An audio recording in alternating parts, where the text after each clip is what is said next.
Aunque yo sé que tu amor y mi amor fueron un imposible, yo sé que tendré que sufrir la ausencia de tus besos. Y desde que tú te alejaste, me hace falta tu calor. Jamás podré olvidarte, porque eres mi único amor. Desde que tú te alejaste.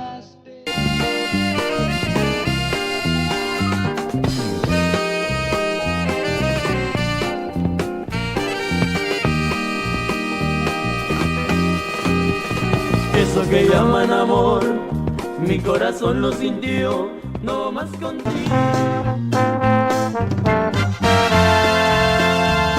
Tus manos acarician a mi vida.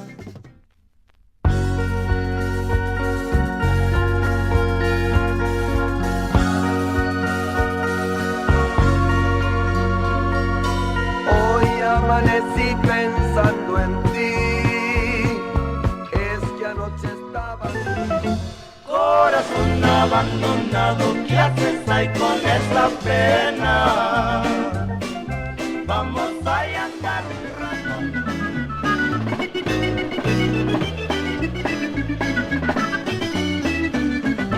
de piedra desde la cama.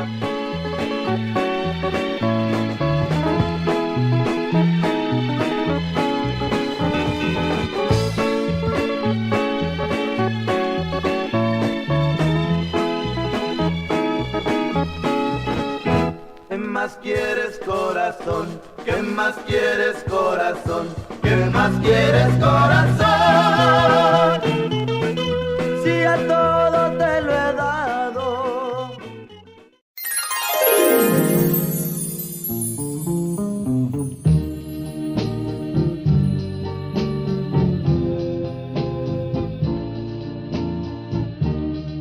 Aunque yo sé que tu amor y mi amor fueron un imposible, yo sé que tendré que sufrir la ausencia de tus besos. Y desde que tú te alejaste, me hace falta tu calor. Jamás podré olvidarte, porque eres mi único amor. Desde que tú te alejaste.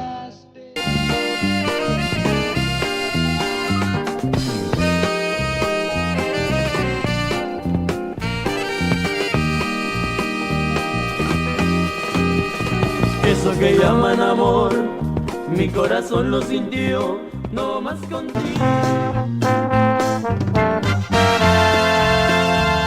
Tus manos acarician a mi vida.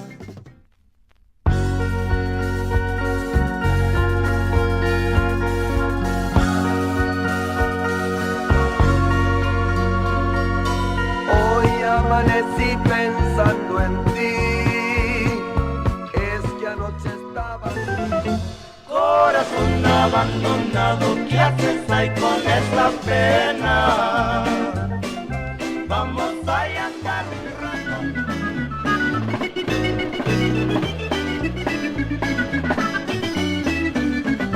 de piedra desde la cama.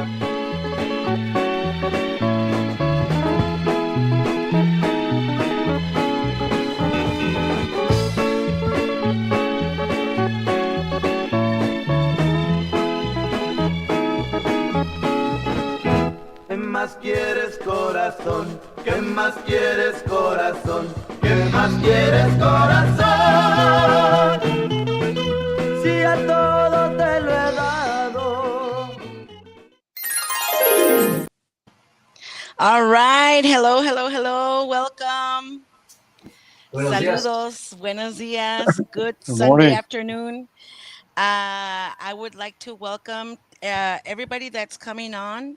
I would like to have introduce my guest co-host for today. It's Eddie El Firmelón, DJ Eddie El Firmelón Olivo from Riverside, California. Yes, thank you for helping us today. And our special guest for today is Nano Ramírez. Now, I know you as Nano Ramírez um, from Falcon Records. I remember your dad because I grew up in Mission, Texas, and as far as I remember, he was mayor for as long as I was a kid of Mission, Texas. But since we mainly what we're talking about here in Giras y Desveladas is the beginning of Tejano music, and everybody that we have interviewed talks about Falcon Records. And we have from Abraham Quintanilla to Valde Muñoz to Armando Chori Hinojosa from Los Fabulosos Cuatro, Mel Villarreal, even though he plans to be on, I haven't got him yet, but he'll be on. Saludos. Eddie Perez. I mean, there is, we had just interviewed 2 weeks ago Paul Westbrook. Not one of those pioneers has not mentioned Falcon Records as part of history of this genre. So I think I specifically think you're such an important part of this story because Falcon Records is such an important part of history.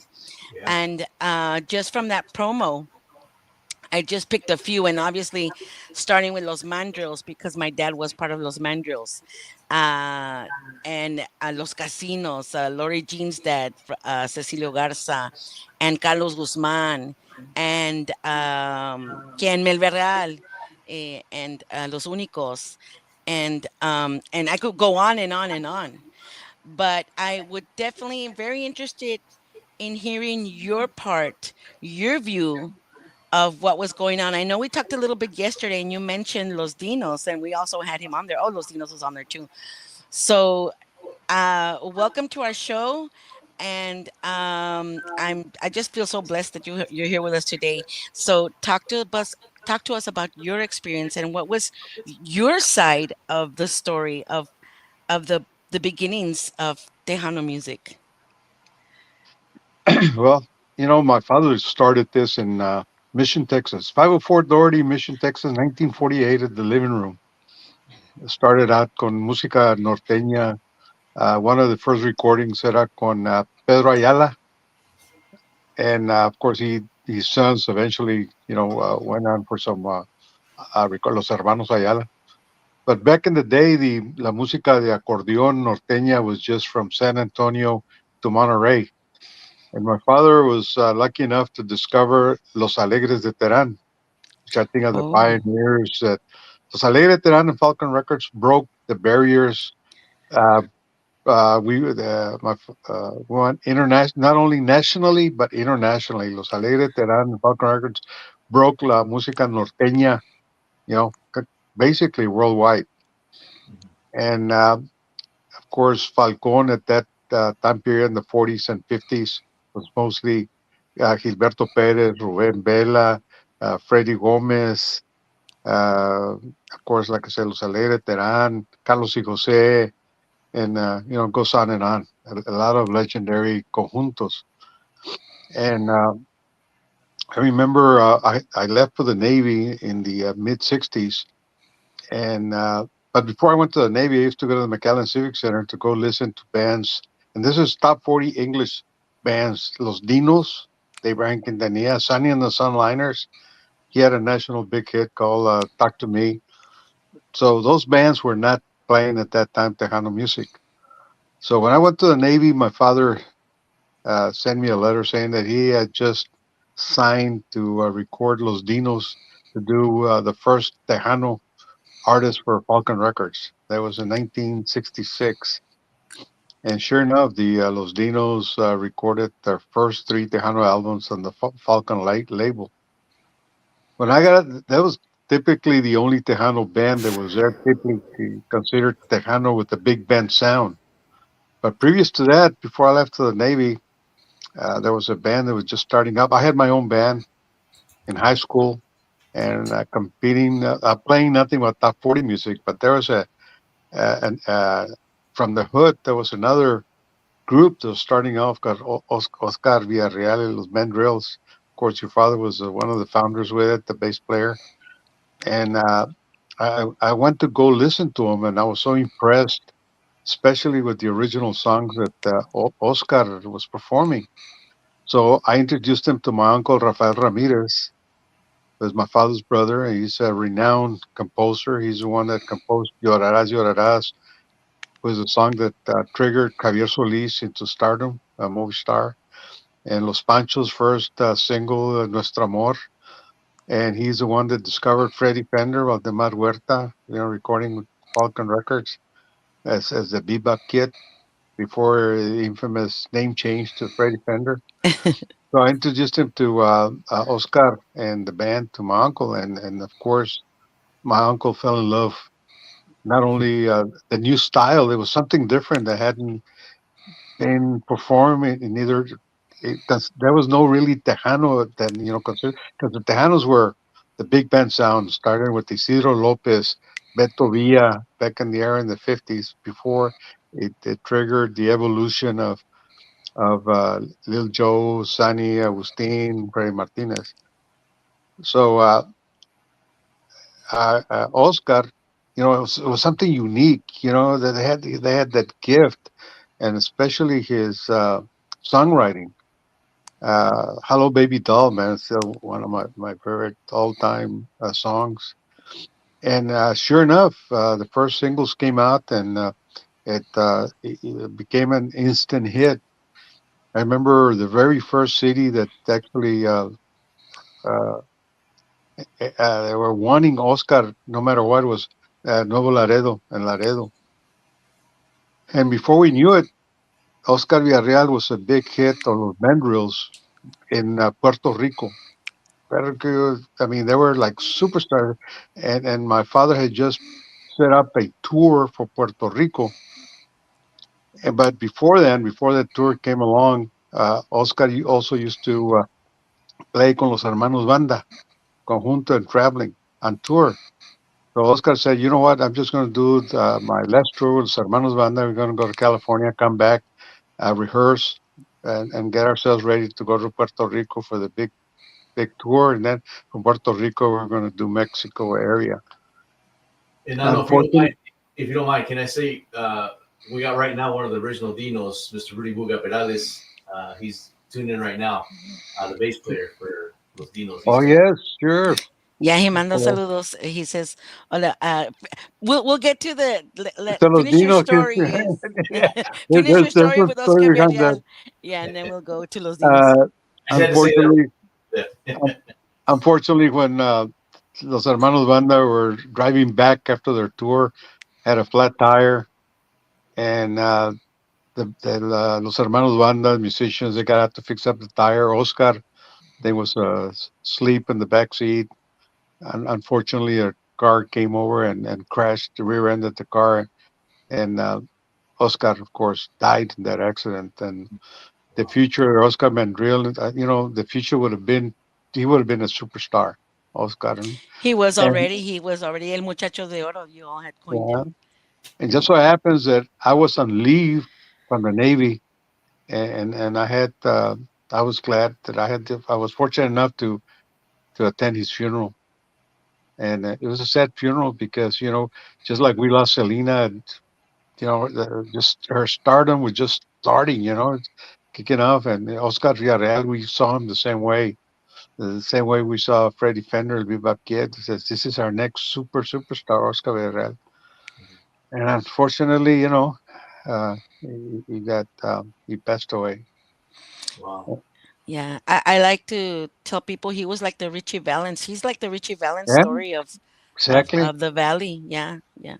A lot of people don't know, and his stories is not being told, and that's why I felt it was so important, and why I feel so lucky that you're on here to tell that story, because you were there. You were there to see that, and he from Mission, Texas. This guy, he was, and his song Amor Imposible was picked up by Rigo Tovar, and Rigo Tovar, made it a giant hit for him, and he went on to giant stardom, which maybe would have been Oscar Villarreal's and Los Mandrills, along with my dad. Yeah, when I left for the Navy, I played the guitar in my band. I wasn't one hit wonder, by the way, but I had a twin super reverb Fender. It's the tall ones that they were basically kind of collector's item. I had an immaculate condition when I left. My brother Mark loaned the amplifiers to the mandrills when they would perform. And I came back from the Navy, man. I saw it was torn up. It was you. I mean, it was used. It was Yeah. used a lot. You know, Yeah. I wanted to Yeah. kill my brother, man. But I, Yeah. Wow. But it was being used. it was being Yeah, used. they were all over the place. Yes, Eddie, let me just mention, like Eddie Olivo said, Rudy Buga was on here. He says, Saludos, Eddie. Hola, Nano from Buga Los Dinos from the 60s. Falcon recording artist from the 60s. La Herencia also. And in the 70s, Oh, Quemados in the 80s. So Rudy Buga Herencia, Perales is man. watching. Big name, big band, man. La Herencia, one of my favorite bands too. Well, when going back to the way Tejano started into Falcon Records is that when I got back from the Navy, and of course the Dinos had happened, and I became pretty good friends with Carlos Guzman. I started making dances against quite considered the number one dance promoter in the United States, Paulino Bernal. He had Los Bailes Grandes on Mondays. Here comes a young punk kid, a 24-year-old, being influenced to go against Paulino on a Tuesday. Can you imagine? Because the dances back then, the big cities, Dallas, Houston, San Antonio, they had the weekends, so the Tejano bands would come down to the valley or Corpus or Laredo on a Mondays, eran los bailes grandes on Mondays. But there were the syndicate who controlled the Tejano bands.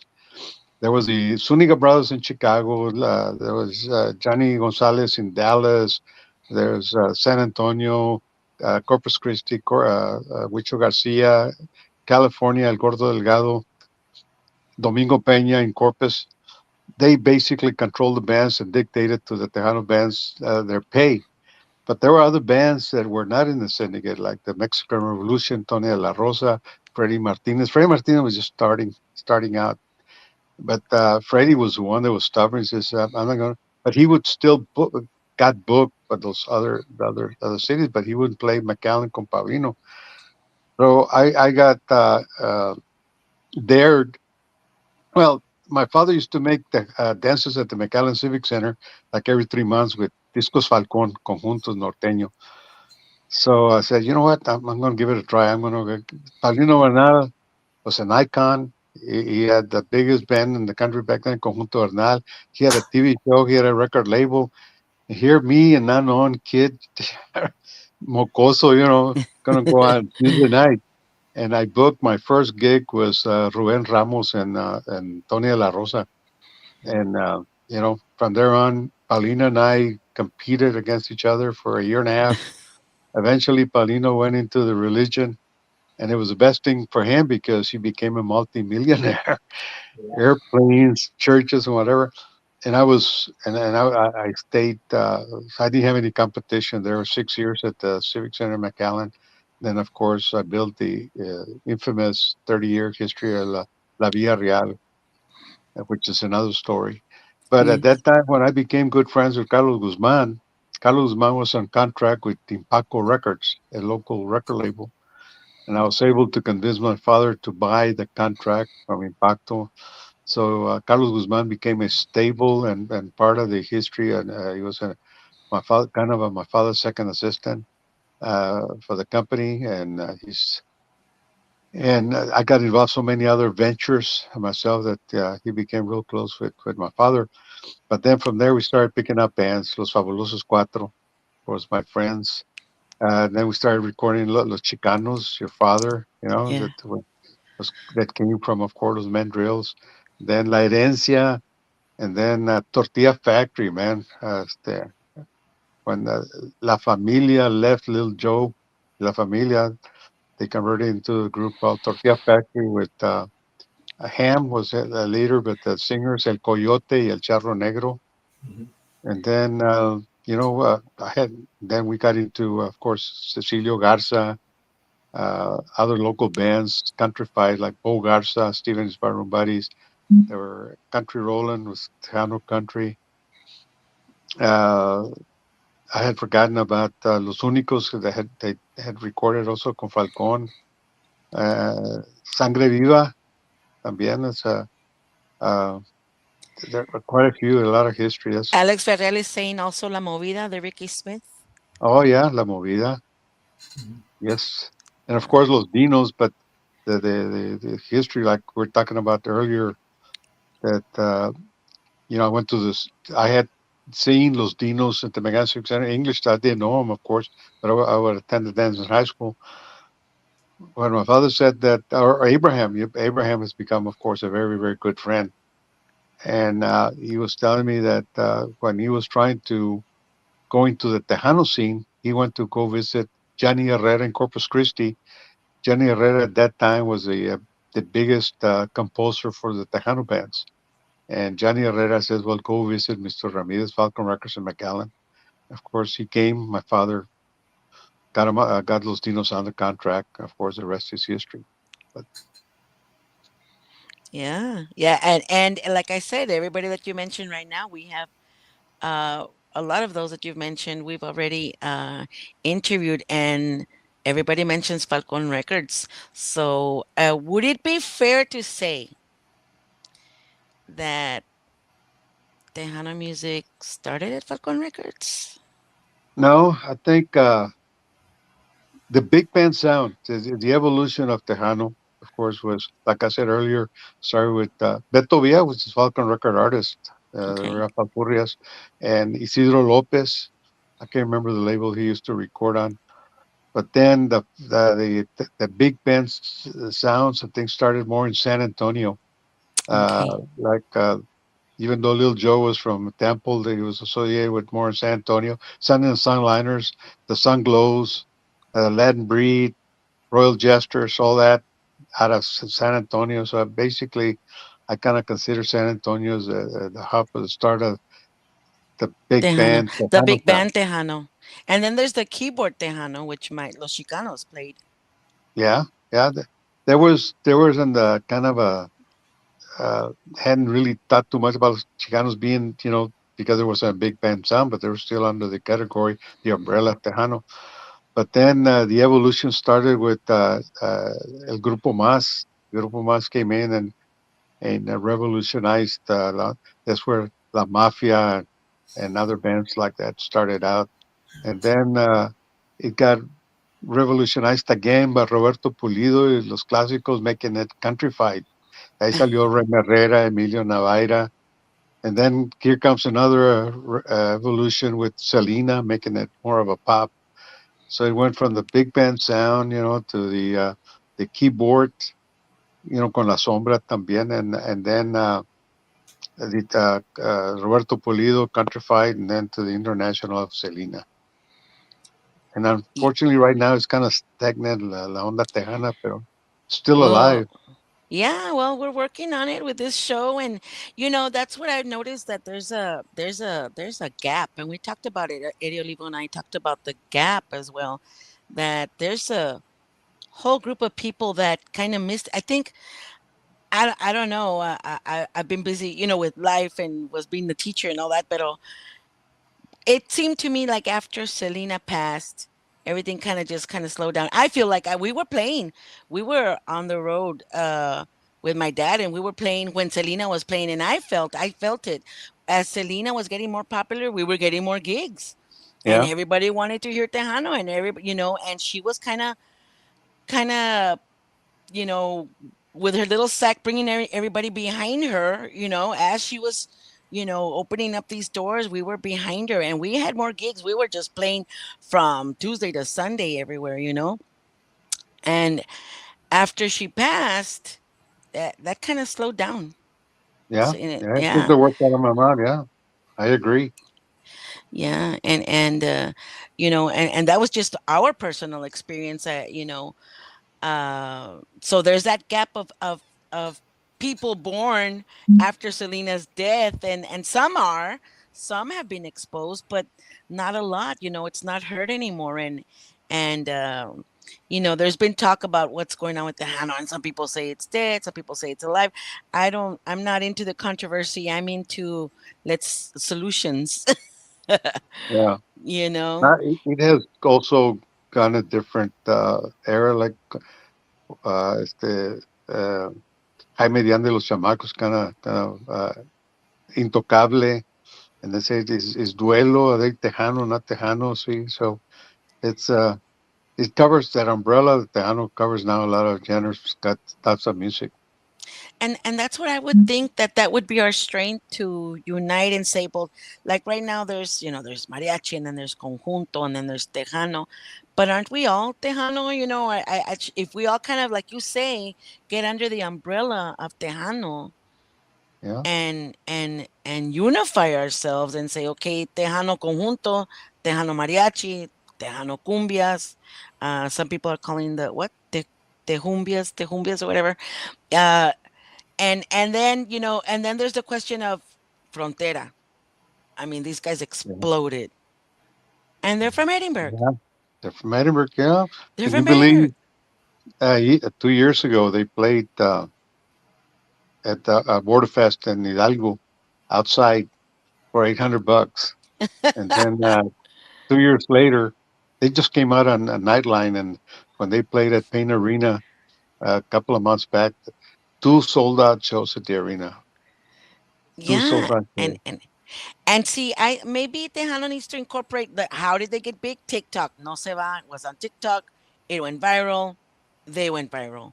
So I don't know. But I'm not one. I'm not an expert in any of this to be even. I'm just an observer, and I observe um, what's been going on, and not all of it. I gotta say, Um, I say this on my shows all the time when I go on the air, and when people ask me about those kinds of things, I blame it on radio. There's no other people to blame it on except for radio. If radio's not pushing the music, then people don't hear it. They don't know it's out there. How could you know it's out there if you don't hear it on the radio? And if you're not yeah. from the area, especially like us, I'm not from the area, but I know all these other different grupos that are from the valley, from San Antonio, all over the place. But because I'm looking for it, I'm asking for it. Hey, what about these guys? Are they still around? Oh no, they play with another band now. There's a new band called this. And if you're not asking, if you're not into the music, then of course it's going to die for you because you're not looking for it. Yeah. That's a good point. Like you mentioned in the radio, and well, now there's all kinds of venues, all kinds of, I mean, social media is something that is part of our lives now. It's free. And it's free. And so I don't know, maybe we just need to figure out how to put it all out there through social media. Let me get to some of these comments. Alex Villarreal says Liberty Band y La Justicia Band were on Falcon Records. Oh, yeah. And then he said, then there's keyboard, accordion, horns integrated all together as well. Bobby Castañeda says, hello, Gigi, Eddie, and Nano desde California. Isidro recorded on Bago, De La Torero, and possibly other labels. Randy Nav says, good morning, everyone. Good morning. And thanks you, everybody, for watching and commenting. This is such an important show. I feel Nano Ramírez of Falcon Records. I mean, a lot of the pioneers that I've talked to all mentioned Falcon Records. So it comes back to you guys. And Chore, mentioned Falcon Records with Fabulosos Cuatro, and Valde Muñoz, all these guys that we have talked to that were part of combining what was my dad's influence and Oscar Vieira's influence in the Beatles, the Monkees, with Spanish music, and putting it all together. And that's where we become Tejano. We're not Mexican. We're not gringos, we're Tejanos. Yeah. So, Gigi, I got a question for you, Nano, también. As Falcon Records, when it was open, and like you said, there was a lot of different genres that recorded in that studio. It wasn't just a Tejano recording label. It was a variety of grupos that recorded there. Would you consider it a totally Tejano, or how would you label Falcon Records? No, we had like, how do you classify it? Chelo Silva, Mm-hmm. Lilia Mendoza. Lidia Mendoza, that's Lilia right. Mendoza goes with her guitar. Then we had mariachis. We had Juan Manuel, big star from Puerto Rico, international. Then we had what I call him the king of Tejano country, Country Roland. Got Yeah. the Texas Country Band, the local Tejano bands. They were playing Tejano country. Uh, then you know we didn't do really any rock English stuff. So basically, it's all Spanish, but we did all types of music. Yeah. La Orquesta Falcon, was a big band como la orquesta de Glenn Miller.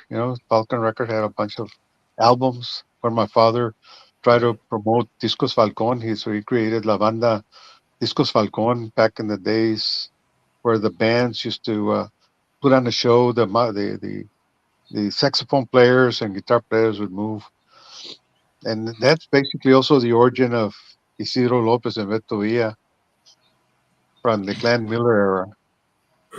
Yeah. Yeah. I remember as a young kid because I grew up in the Midwest. So when I would go to a local record shop, they had 45s and LPs and 8 tracks and cassettes all over. But I would go to the 45s and LPs and I always look for Falcon records. As a young kid, 10 years old, I'm looking for Falcon records. If it said Falcon, to me, that meant it was Tejano.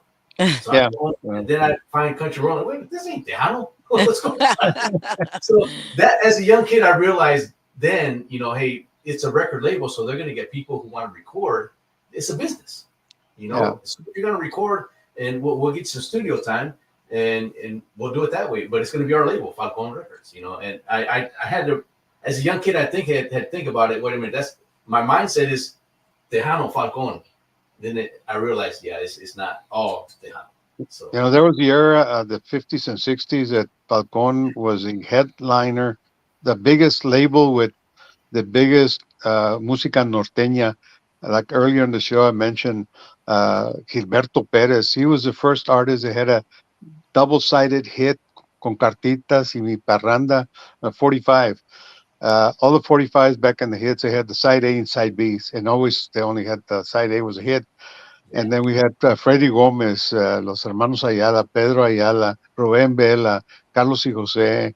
Man, we had Los Alegre Terán. Every time we released an album, the Los Alegre Terán, back in the day, if you had an initial order of 40,000 LPs, the new album coming out, it was like today a million. So Alegre Terán.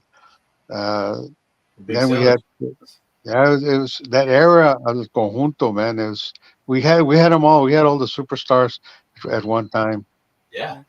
Let me get to some comments. Alex Fidel says all we have to do is keep playing it to keep it alive and also introduce bands that people never heard before so they can know that there's other bands out there instead of the same stuff you hear on the radio as well. Bobby Castañeda says, Nano, were Los Jóvenes the same band as Los Superjets?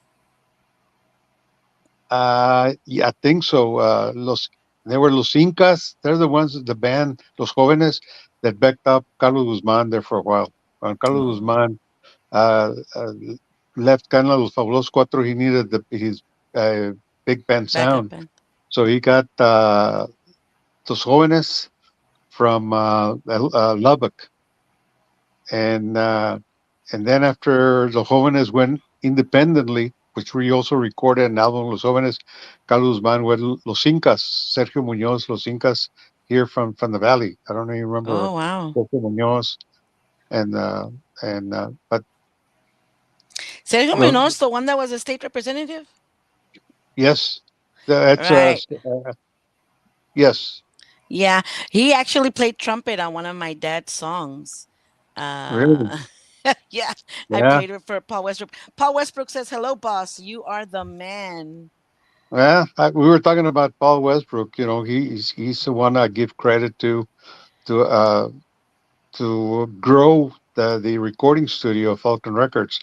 Like I said, one day this gringo from up north, I don't know, from Memphis or Nashville, knocks on the Falcon Records offices and introduces himself.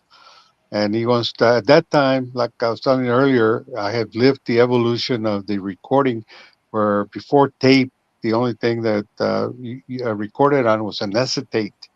And then, of course, the two tape machines came along. So we were still recording on our 23rd Street recording studio offices of AOE Music Store with the two track. And this gringo shows up and kind of uh, sells me on the idea that he can bring in I think it was a PV 8-track console. So I said, 8 tracks. I didn't know there were 8-track recording, because at that Big time deal. Yeah. at that time I was also myself had become I was a recording engineer. I was recording some of the bands myself.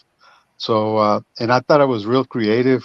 I would put two-track machines. I would do and mix down it to one track, move it to the other machine, and then record two more tracks, mix it down, and put it to the other tracks.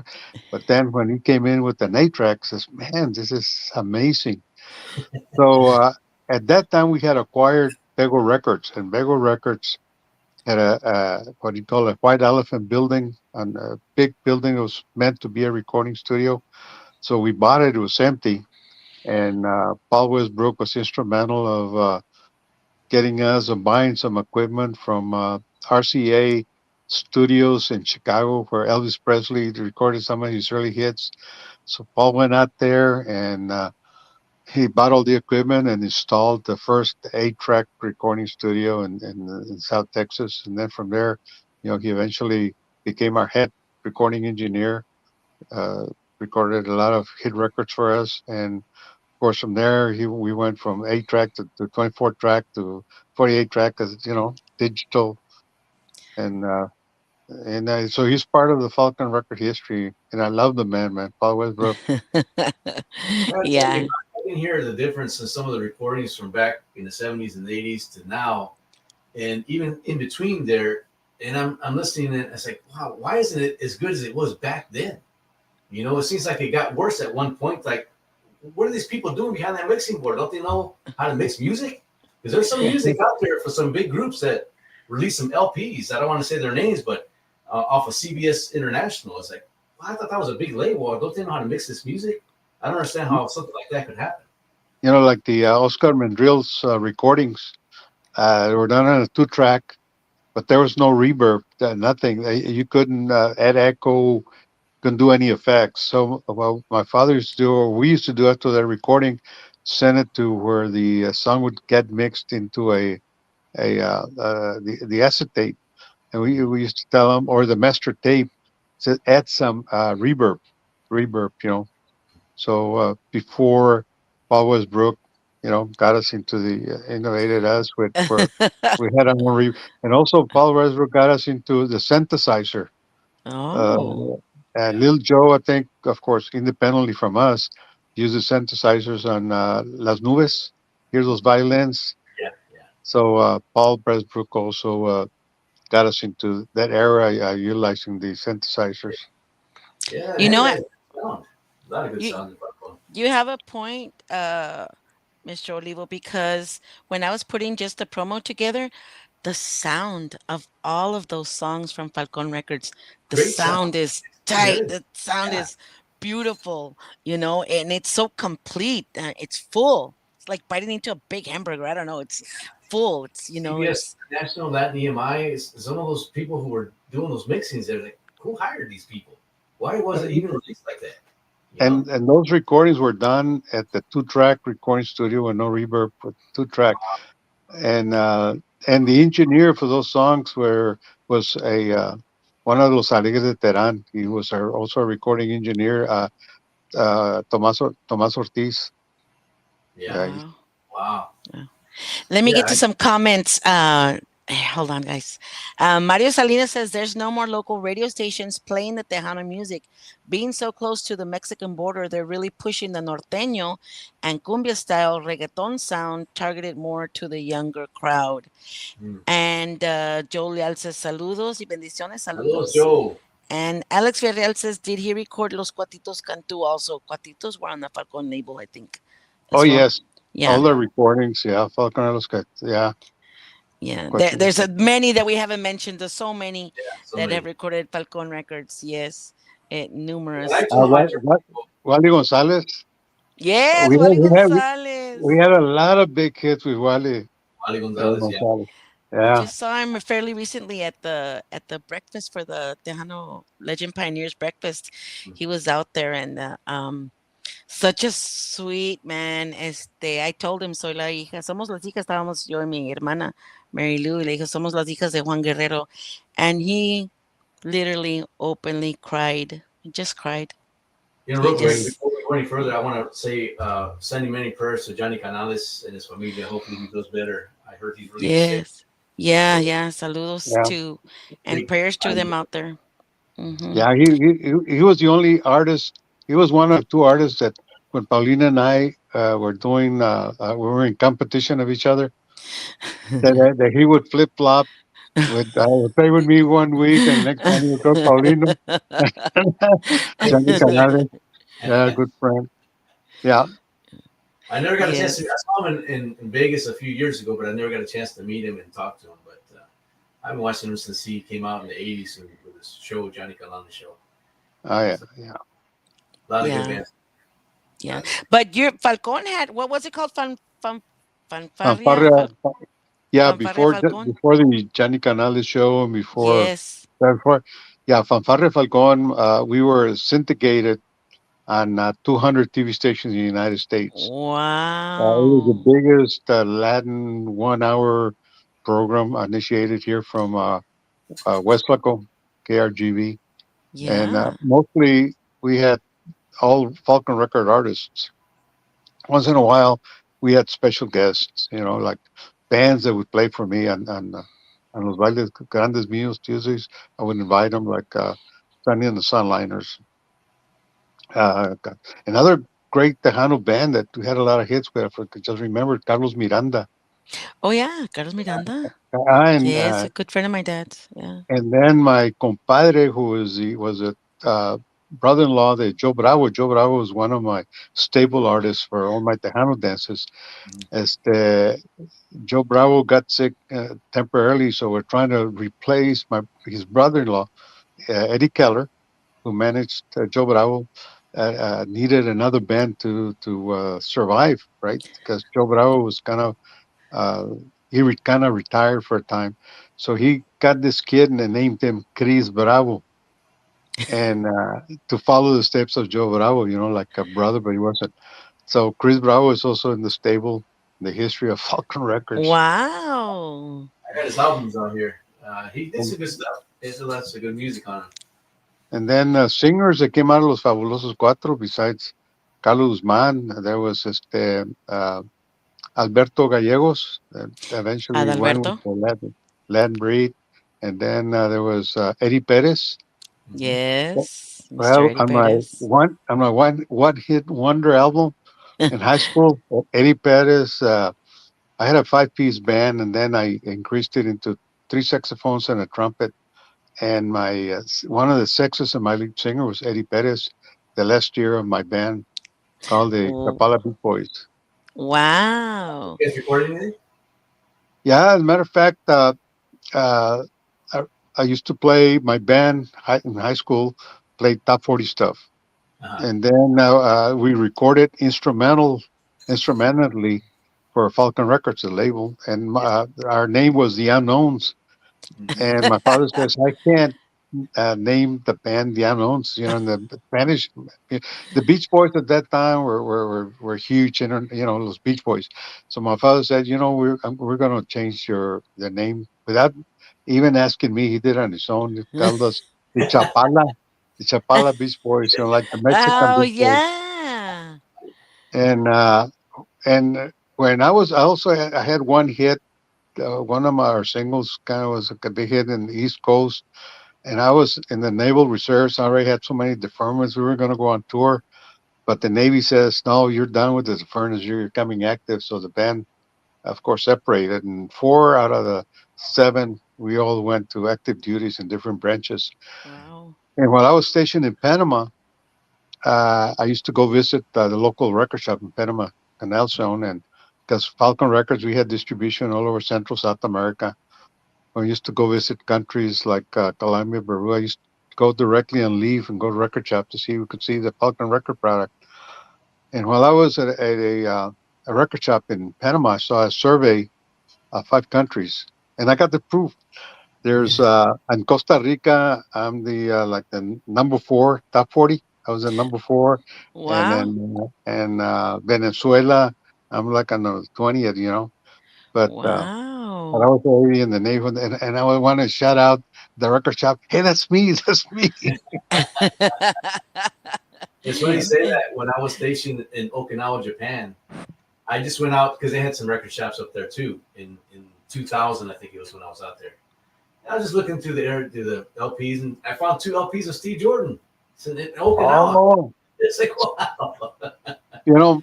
that's another story. The Falcon, también, which I consider Steve Jordan the greatest accordion player Oh of all yes. time, of all genders, of all accordion players in the history, right? My Agreed. uncle, my uncle that worked for us too, Jesus Maria Ramírez, uh, and we had offices in L.A. and San Antonio. So he had to go. My father would send Jesus to L.A. to supervise our offices out there, and he was afraid of flying, so he would drive. But he also liked beer, a lot of beer. So any stop he would make between here and California, he would stop at a bar. So he stopped at a bar in Arizona, went to a bar, and there was three brothers playing. Steve, Bonnie, and what's the other name? His other brother. The 3 brothers, the Yeah, Jordan brothers. yeah. They were playing it, and my uncle was so impressed that he said, you gotta. He calls up my father, so we were able to get Steve Jordan brothers come to McAllen Yeah. and record the first album. And you look at the first album, Steve Jordan. It's taken from top of the our offices down to the floor in the parking lot. Mm-hmm. And of course, Steve Jordan. We recorded an album called, and I think it's the greatest Steve Jordan album. I've got it here in my office. I'll show you the cover in a minute. And he happens to have recorded in New Mexico. He produced it, and it's called La Piris Wiris. Yeah. Right, La Piris Wiris, probably the most awesome.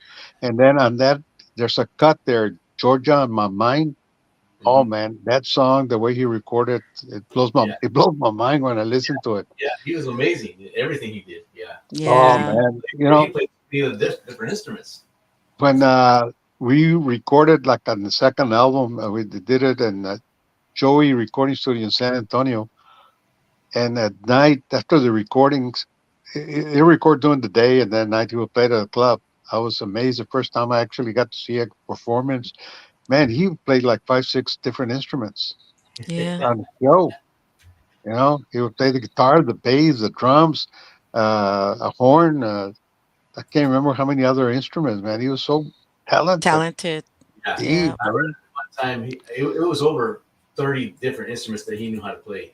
I didn't realize there was that many different instruments, but he was so, talented and blessed.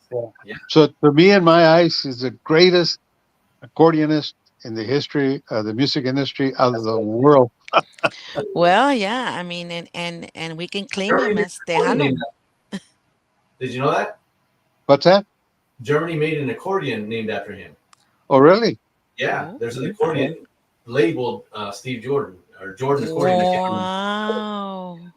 I looked it up one time. Yeah, they sure did. Yeah, this So is not cool. taken away from all the other legendary accordionists that I still consider world renowned, like Flaco Jimenez, Tony de la Rosa, and But es others. que But Steve Jordan had his own style. Absolutely.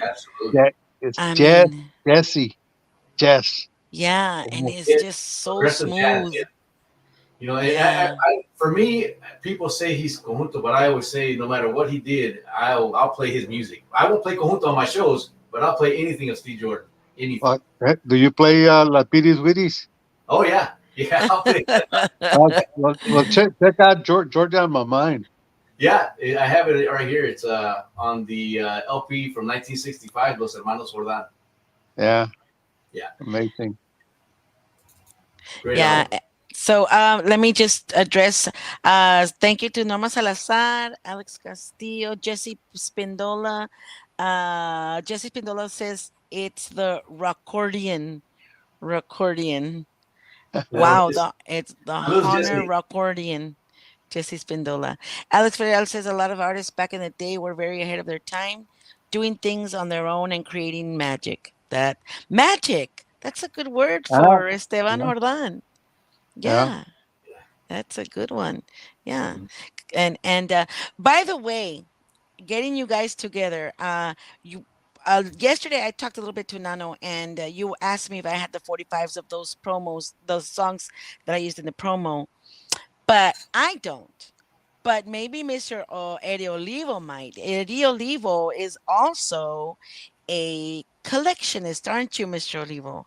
Yeah, I've collected quite a few vinyl LPs and LPs throughout the years, and I have a pretty decent collection and a lot of files, electronic files of music. I mean, still trying to find some of those hard copies, but I have a pretty big collection of Tejano. And when I say that, it's more of the progressive Tejano that came out, and I have some conjunto, not too much, but a lot of Bernal. When people say they're collectors, oh yeah, I got all the Agustin.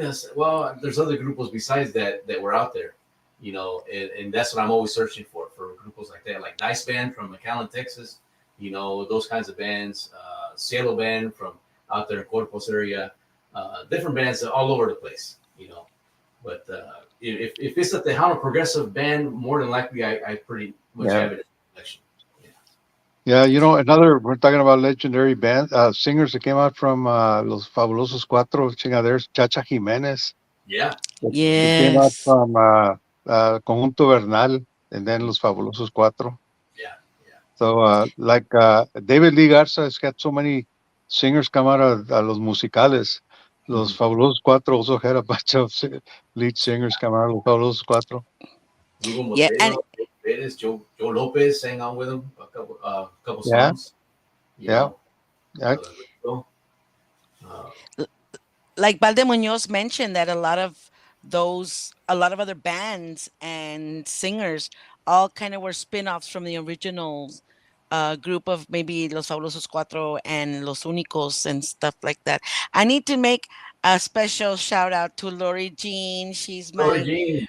Yeah, Lori Jean. Awesome. She says, show guys, love these stories. Thank you, Mr. Olivo, for your time. Hello, Thank Gigi and Nano. Lori Jean, I hope you're having a good time out there. Miss you.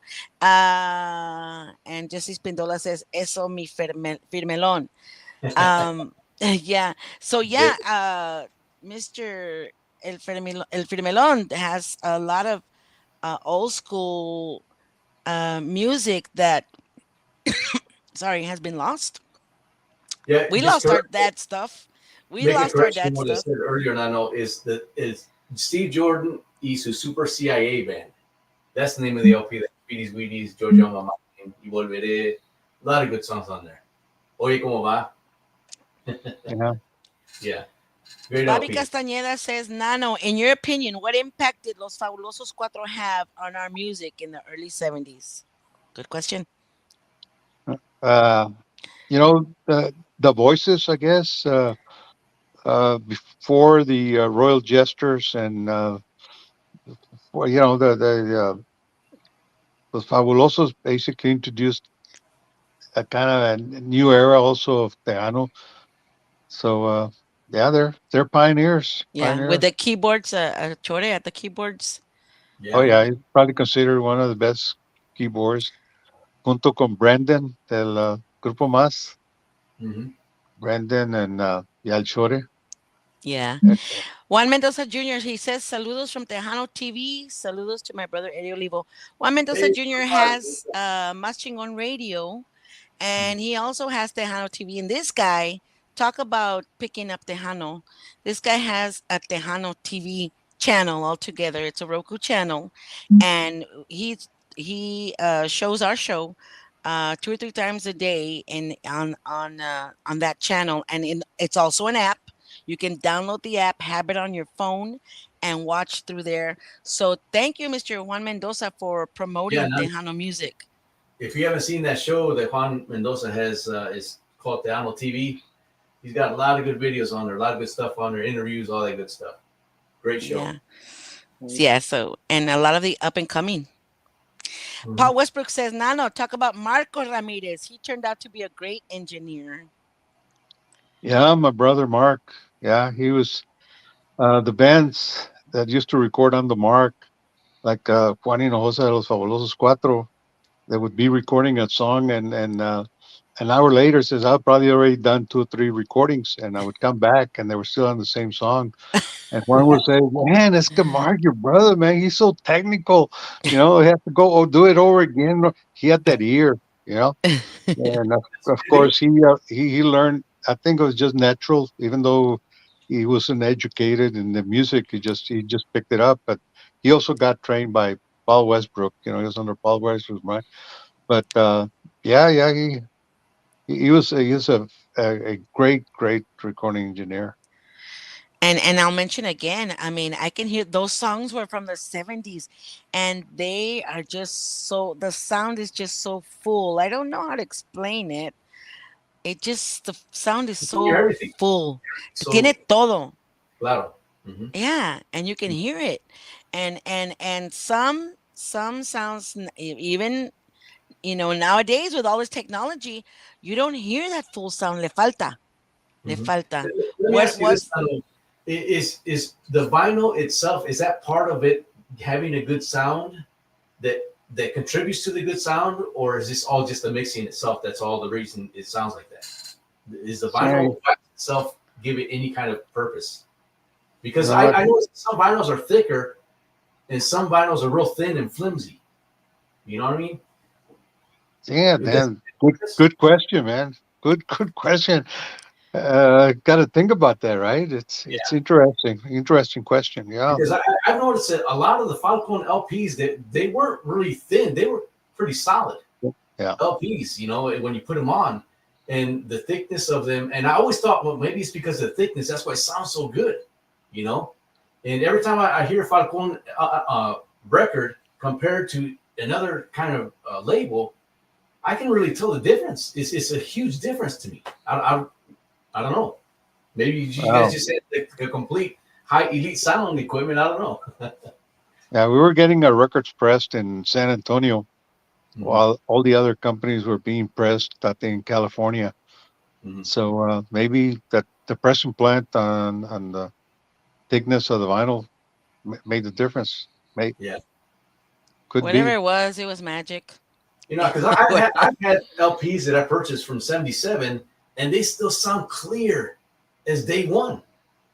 And some of these newer LPs that I hear, I can kind of hear the static on them already. It's like, I hardly ever play them that much because I put them on the computer as soon as I get them. And I try not to play them too much, but it's just the quality overall of the production final product was really good. Paul Westbrook says that vinyl is still the very best sound and quality, and it's coming back. Yeah, I love it. Back. Silvia good. Peña Muñoz says, "Oh, how I wish my cousin Joe Carrion, may he rest in peace, could listen to you all. He loved Tejano music. Saludos, Miss Muñoz." Yes. Well, now I have a question for you, Fanfarria Falcon, and this is just my personal question, but I'm sure there's a lot of people who have the same question. What has happened to all that video of the Fanfarria Falcon? Because I would love to see my dad, but I wouldn't know where to even. I know he came on. We were one of those weird kids whose dad was on TV all the time, and so I would really love to know, along with Lori Jean, if she's watching, what happened to those? I mean, do they exist? All of them still exist. I was trying to get because they were all recorded on 2-inch tape video, and then of course they did away with it, and it was too expensive to have a transfer to track in California down to a cassette. I think we did like 3 or 4 only as an example, but then of course my father died. Falcon Records got sold, and the guy that took over or took all the inventory, Carney Fuentes. Oh, really? Carney? Carney Fuentes. May he rest in peace. Yes, and I saw his wife when he was inducted into the Roots. That's when I was inducted into the Roots too. And I talked Congratulations. and of course, Carney was best friends with my brother-in-law here in McAllen, and I didn't have the opportunity, and I've been thinking about it. Is I know that they're in storage, and Carney had them, and he had plans to do something with the tapes, but I haven't reached out to her to see what's going to happen or what's happening with all those. He's got all the videos, the whole inventory of Really? Falcon. Yeah. Did you also get all the vinyl too, of that, or all the Um, recordings, the tapes of why those?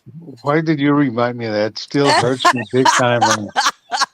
You know, we had shut down Falcon Records and the warehouse, and we had like 250,000 albums and 500,000 45s. Can you imagine the whole catalog inventory of the warehouse? Jeez. And it says, what's going to happen to this? It's right now it's just junk. So I threw out like 90%. Yeah, Ah, I know. Why do you have to remind me, Eddie? guys later. Why? Man, it Oh, still hurts me every time I think about it. jeez. And then I had kept a pretty good collection anyway for my own personal use, and I had sold the building where the warehouse was, Yeah. and the when I went with the truck to pick up all the inventory after I had leased it, the new owner had taken and scrapped it also in the dump. So I wanted to kill him. My personal inventory. I took like 2, 3 albums of all the catalog, and even my albums, my personal albums that I recorded, also went down the trash.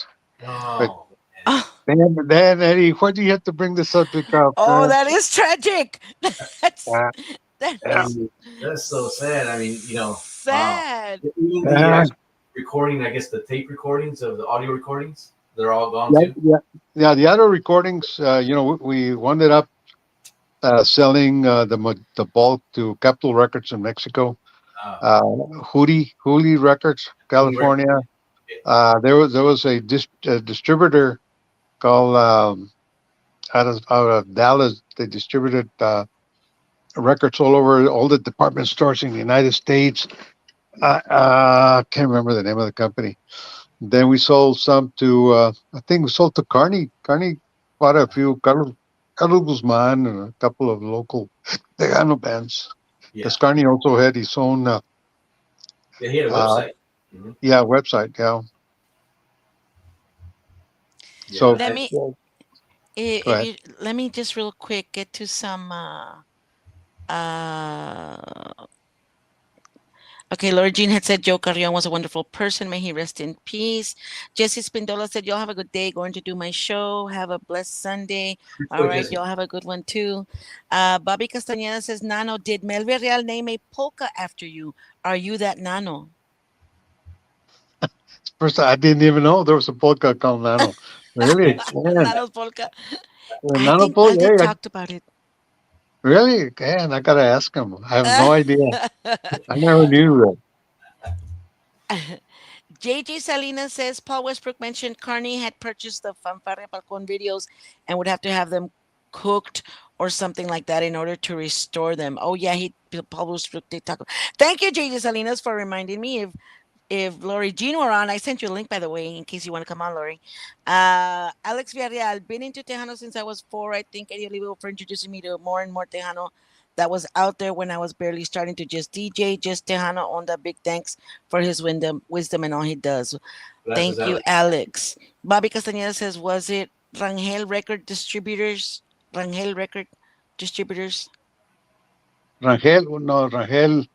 I was Handelman. Handelman is the one that bought 'em.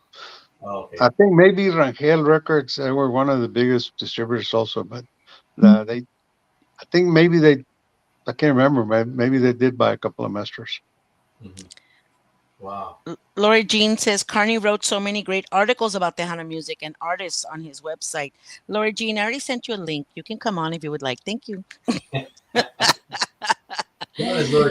So I didn't know. I know my dad. I remember one time my dad came home with a giant poster of him and Oscar Villarreal.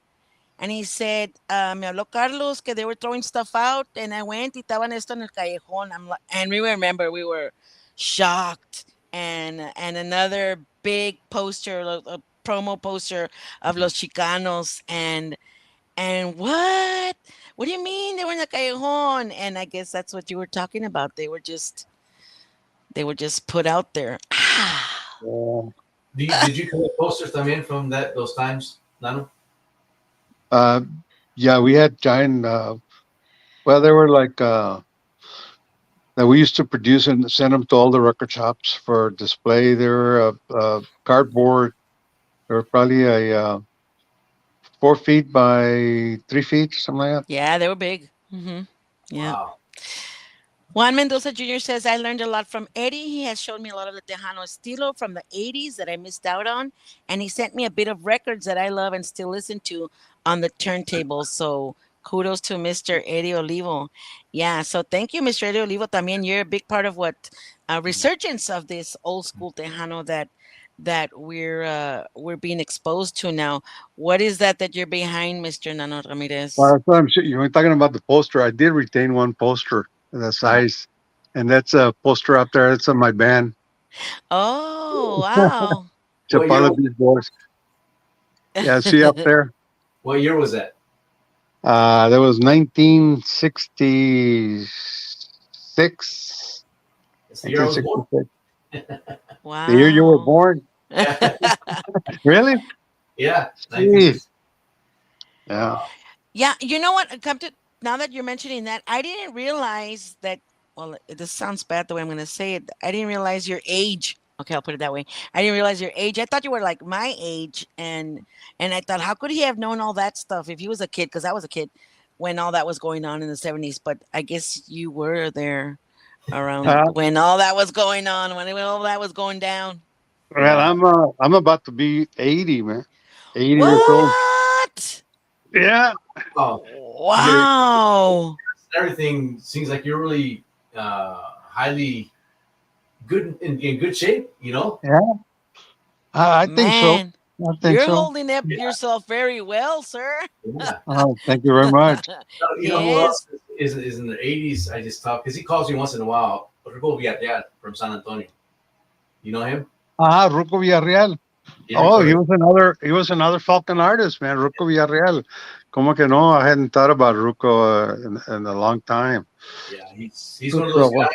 It seems like he's been forgotten in the industry, but he records some great stuff, really great stuff. Yeah. The other group from San Antonio, also Tejano, recorded Big Lou. Yeah, Big Lou. Big Lou y Los Muchachos. Man, you're bringing me stuff that I hadn't remembered that they're recorded in Falcon. A lot of good artists. I'm trying to remember all the ones because I have my LPs behind me, but I can't see them. They're just in their slots. But there's so many great grupos from Falcon. Like I said, as a young kid, I remember Tejano, Falcon. Okay, let me look for all the Falcon stuff there, you know. And most of the majority of the stuff that I did find was like, wow. You know, was it Carlos Moreno, La Semilla? And I don't think Bel Air Band, did they record? The Bel Air, no. No, I didn't think so, yeah. But so many of the bands out there that... well, the Bel Air Band, the band leader, Luis Massa, became my compadre. When I started going against Paulino Bernal, said earlier in the broadcast, doing Tejano dances on Tuesdays, I would bring the band and play in Harlingen on Monday, Tuesday in McAllen, and in Brownsville on Wednesdays. And Luis Massa from the Bel Air bands, I used to have him as the opening act, and then eventually him and his wife would take care of the box office. Then eventually became my compadre from the Bel Air band. Wow. How long did Joe Lopez and Jimmy Gonzalez play with it? Played with me? No, with Bel Air band. I don't remember. Because I know they recorded an LP with them, but I didn't know how long they were with Bel Air band themselves. They were Bel Air band, then they became Mas. Mas, yeah. There was a disc jockey, Raul Hernandez here in the Valley, that started basically the first totally Tejano radio station, KIWW. And he was bugging me about this new band out of Brownsville, Grupo Mas. And when he was playing the music, it was something new, and I Yeah. didn't know who they could open up for. I didn't know there was put him under Tejano band, big band sound what. So I was having Rigo Tovar in concert, Mhm. and so I put Grupo Más. And back then, I would advertise in 2 Spanish radio stations and the newspaper. Uh, that was the main means before social media. Right. Everybody read the paper, so that a big ad. And I put on the Rigo Tovar special guest, El Grupo Más, and I spelled it M-A-S, Más. Ah, Más. So that's the first time, before then they corrected me later, said, no, it's Más, M-A-Z-Z. Easy. Yeah. when I first heard them was the cumbia they put out there, "A Donde Vas." For me, that was the initial first real Tejano cumbia I had ever heard. It's like, Yeah. wow, I wanted more of it. Sure enough, the second LP, "A Donde Va," or was it "De Repente," was on the second But, LP. but that's the reason I put him with the Rigo Tovar, that there were more Rigo Tovar kind of Right. flavor than Tejano. Mm-hmm. Yeah, And I think on the second LP they had a ranchera on there too. "No Te Beso Más" was the first ranchera they recorded. Yeah. For me, it's like, wow, these guys. When I heard Joe's voice too, it's like, wow, who is this guy? And I consider probably some of the top vocalists in La Tejano. It's of course Joe Lopez, Jay Perez, Carlos Guzman, Jimmy Edwards, some of the best. Adalberto Gallegos, Eddie Perez, we could go on. Eddie Perez, yeah. Did Laura Canales record it, Falcon? She was about to record Falcon. Matter of fact, I had her in concert scheduled, and she tells me before, he says, "Look, you're going to be playing for me, so stay the following week so you can record your first album with us." And as Laura Canales, because she did record under Snowball with Snowball and Company. Snowball and Company. And so I said, then she called me and said, "You know what? I'm going to have to postpone playing because I'm going to go into gallbladder surgery." And of course, she had gallbladder surgery and didn't survive and died. So did not have the opportunity to get her in a Falcon stable. Yeah. Oh, Simple gallbladder surgeries. I know. She got pneumonia from the surgery and passed away. Mm-hmm. Paul Westbrook says, I recorded Midnight Blue at Falcon with Laura Canales, Paul? I guess that's the only one I've heard. Besides in the Ronstadt. So yeah, I remember the first time she played con los Snowball. There's the recording studio. So she did. See. Oh, well. But was it at Falcon, Paul? Was it at Falcon? It wasn't at Falcon. Maybe it was. I didn't even know. He says yes. Okay. Great. I stand corrected, man. I stand corrected. So she did record at Falcon. Wow. Yeah, she was like what you were talking about, Olivo, when you heard Joe Lopez. That's how I felt when I heard Laura Canales for the first time. And I remember just my mind being blown away. I said, how could this beautiful voice be coming out of, I heard her first time with Snowball. Well, that was the first LP that she released, her debut album with Snowball Company. And all right. And he used to listen to it all the time. So as a young kid, 10 years old, I'm listening to that. Man, I love this. We used to play it all the time, over and over.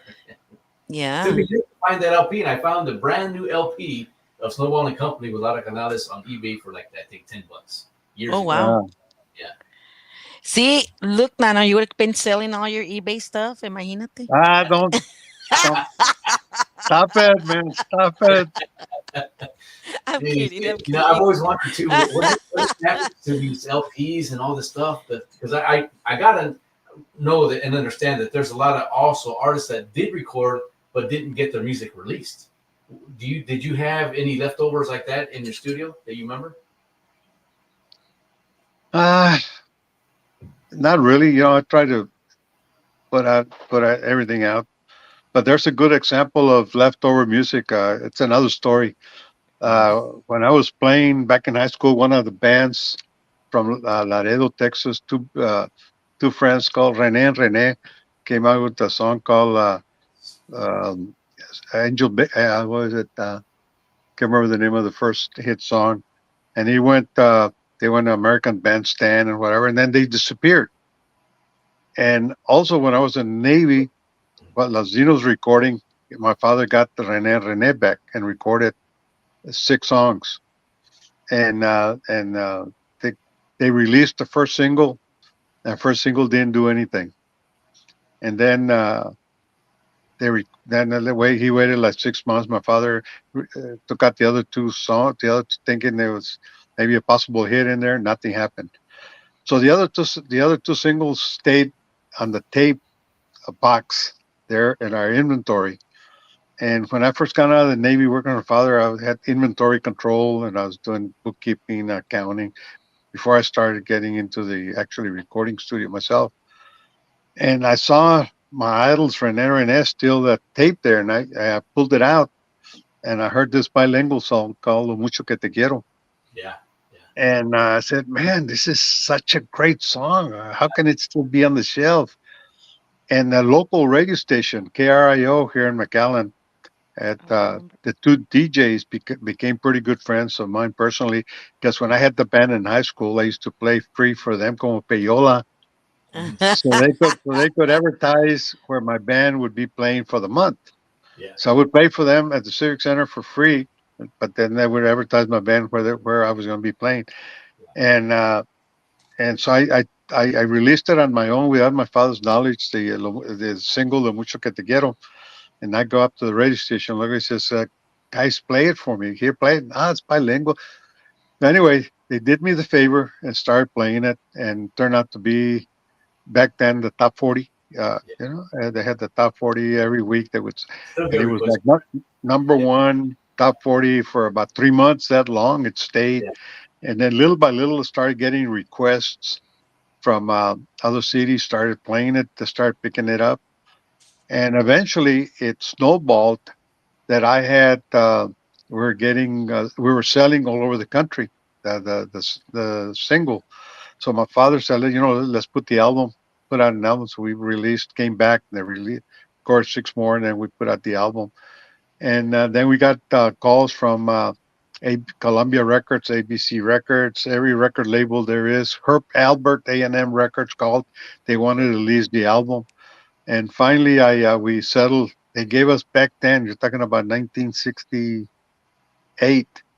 Wow. They gave us an advance of $25,000 as an advance for them to get the rights to the album "De Lo Mucho Que Te Quiero," Rene. Yeah. So we ended up selling. We were, I don't know, 2 million back in the day, and it was Billboard magazine. "Lo Mucho Que Te Quiero" was number 4 for 2. It reached number 4.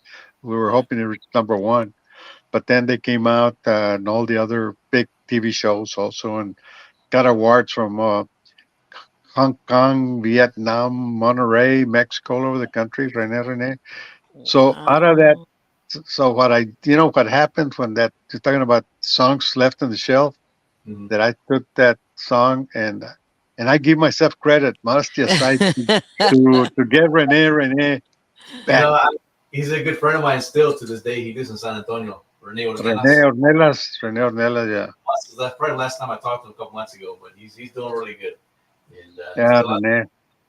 Yeah, he's become a part of the Tejano Legends when they go touring sometimes with Freddy Martinez, Carlos Guzman, Sani Osuna. Of course, part of the group was also Joe Bravo, but unfortunately, Joe passed. Carlos Miranda. Gone also. Rene. That's a great story, and it says a lot about you. And when you can hear something that makes it out, Abraham Quintanilla talked about that.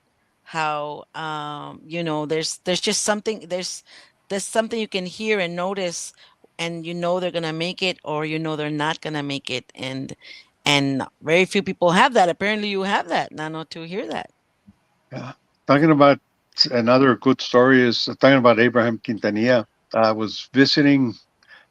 I was in Corpus Christi where I took my son to get to see the doctor. So it's going to take like a 5-hour infusion. So Abraham picked me up, went to his office, And while we were there, a box gets delivered, and he opens up the box, and it's the first vinyl album of Selena. And it's I've got it here displayed in my office. It's called Selena Dreaming of You. Wow. Yeah. Right. And Uh-huh. he gets it. He opens out the box and tells me, Nano, you're the first one in the world that's going to have her first vinyl album of Selena. And he gave me that album, still sealed. And I knew that, I've got about maybe 500 T-shirts that I collected from the Villa Real for all the legendary rock bands, Tejano bands, country bands that ever played those 30 years history of the Villa Real. I always took the Tejano bands for granted. They were not too much into merchandising like a Grupo Más. But I remember the last time that Selena played for me in February the 3rd, 1995. I'll never forget. She gave me a T-shirt, and and I went searching for all the T-shirts, and what are the odds that the T-shirt The same one, is, yeah. is the same cover as the album? Yeah. Man, Wow. yeah. So Wow. I thank Abraham for giving me the very first Selena vinyl. Wow. And I would like to mention that where you're at looks like a little museum itself. Yeah, Yeah, So like that's really well, nice. that the wall. Yeah, the wall. I got for the 30-year history of the Villa Real is basically And on the we'll talk wall. about I that in got a little bit. I want to talk about that because that's very important. Let me get to some comments. Bobby Castañeda said Grupo Más was influenced by Rigo Tobar's style as far as cumbias are concerned. Paul Westbrook says Toby Bowe started at Falcon Studio and then ended up with a number one hit on RCA, My Angel Baby. And Robert Vasquez says Mr. Nano, did the late Joe Pepe Sanchez record under Falcon Records? uh, Joe Pepe Sanchez. Question. Joe Pepe Sanchez. What about Joe Pepe Sanchez again? Did he record with Falcon? Saying, the name doesn't ring a bell. Mm. But But then again, Toby Bowe just presented me Valde Silva, the lead singer and founder of Toby Bowe, who's married to my wife's cousin, and they now reside here in South Padre Island. He presented me with the plaque with the album of Angel Baby, vinyl wow. vinyl album. I've got it. I got it framed here in my office too. Oh, Other than wow. Toby Bowe, and the person responsible in recording that song, of course, at our recording studio was Paul Westbrook. Alex Ferreira says Noe Pro did record with Falcon. Noe Pro did record as well Oh yeah, at Noe Falcon Records. Pro. Yeah, he was one of my favorite singers. Yeah, I took him under my wing, and I personally kind of produced all of Noe Pro's songs. We went to a big recording studio. We had expectations of him becoming a superstar. Went to a studio in Monterey to get some musicians from Monterey to back him up. Noe what Pro. year did Falcon close down, shut the doors? Good question. Probably late 90s. Mhm. Late 90s. Do you remember After the last? 40 years. Do you remember the last artist that recorded there? Uh, Carlos Guzman. Probably. Yeah. Yeah, he recorded a lot of stuff there. He started and he ended Falcon. He started with Falcon and Yeah. ended with Falcon. Yeah. Yeah, Yeah. he's still around. Still, have you seen his book yet? Have you read his book, Carlos Guzman? Yeah, I haven't had the opportunity to, he gave my son, Mhm. and he hasn't shared it with me yet. So I'm gonna steal it from him.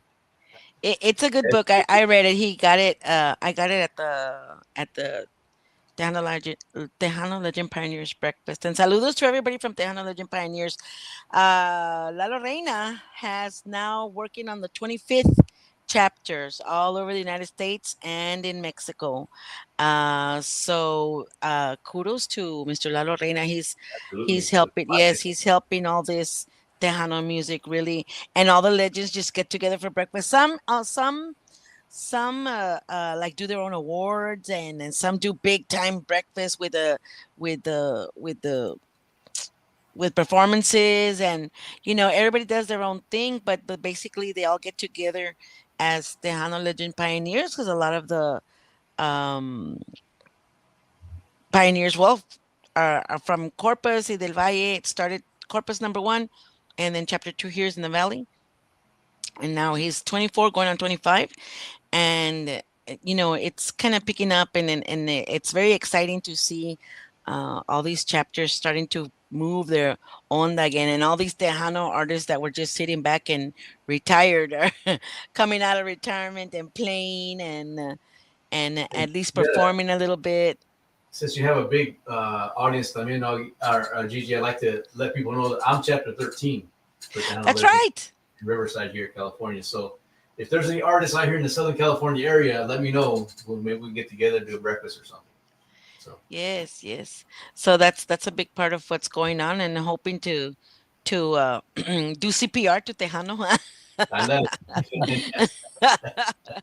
So whatever, whatever it takes. You mentioned your book, which I think is very exciting. I haven't seen it myself, but talk to us about that, Nano.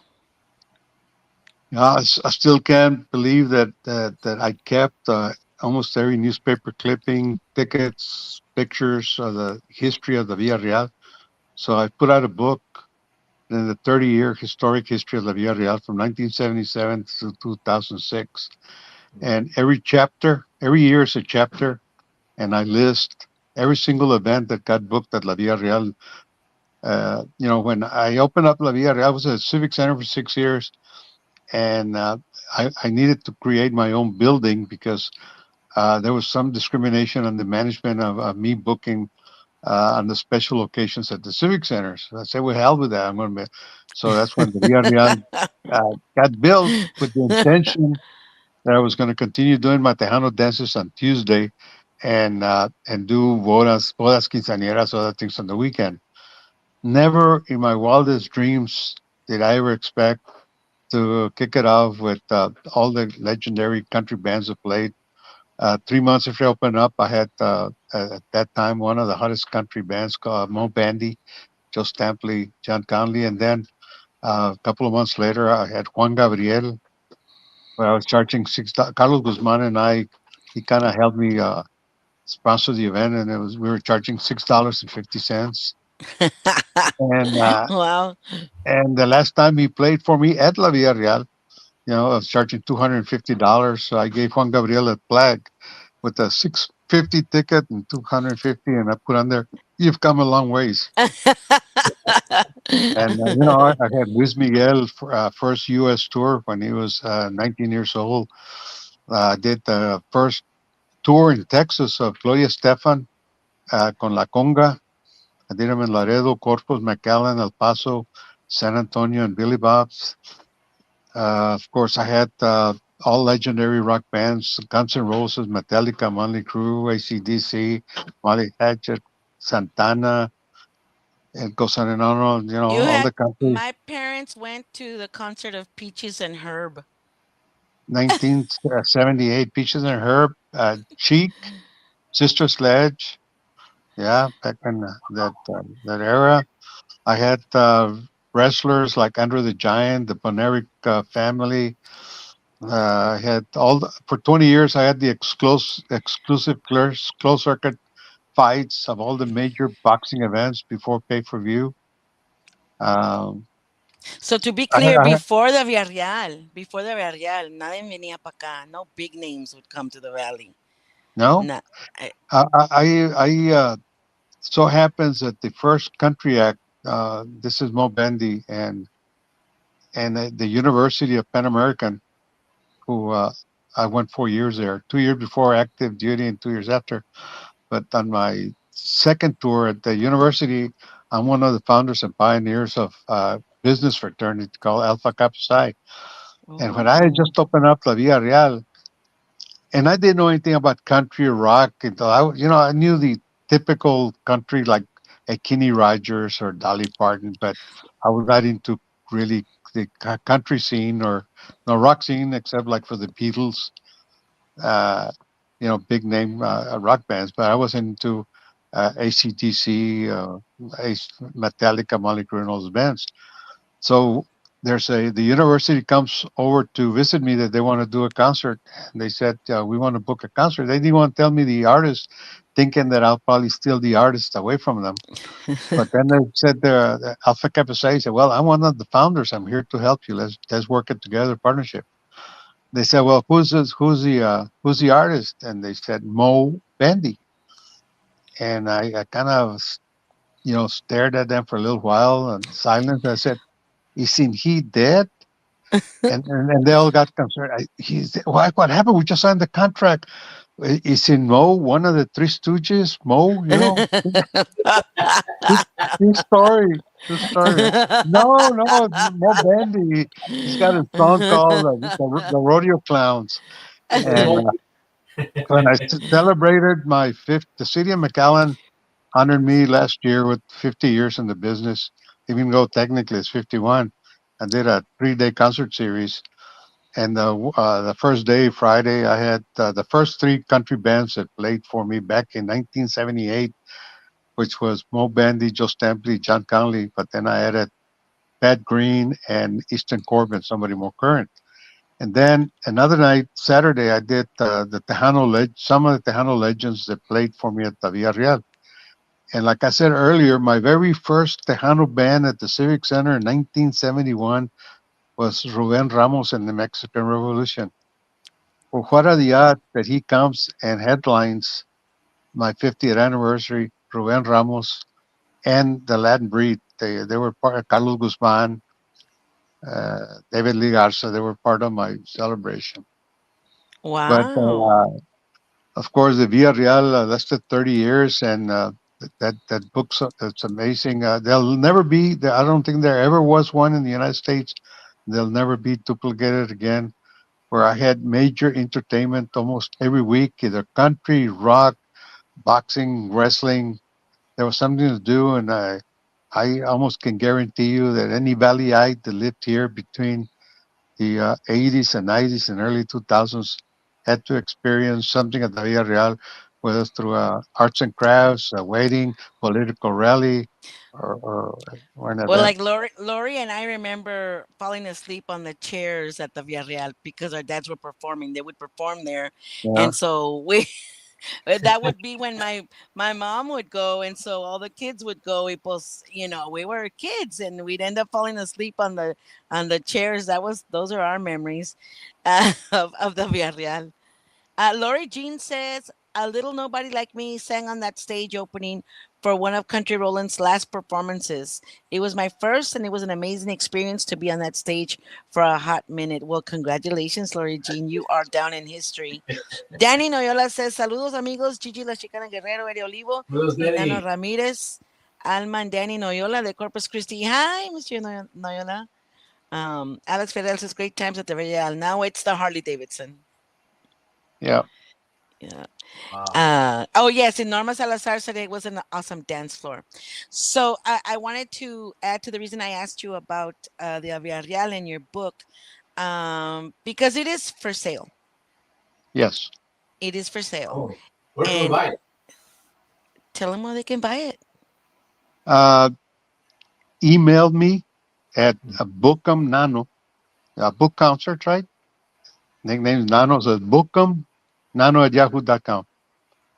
Send me an email, and I'll send you. It's the book. It's 300 pages, and it's a donation to my son. My son got stricken with multiple sclerosis, so it goes under his for his medical procedures and bills and stem cells treatments that we're getting.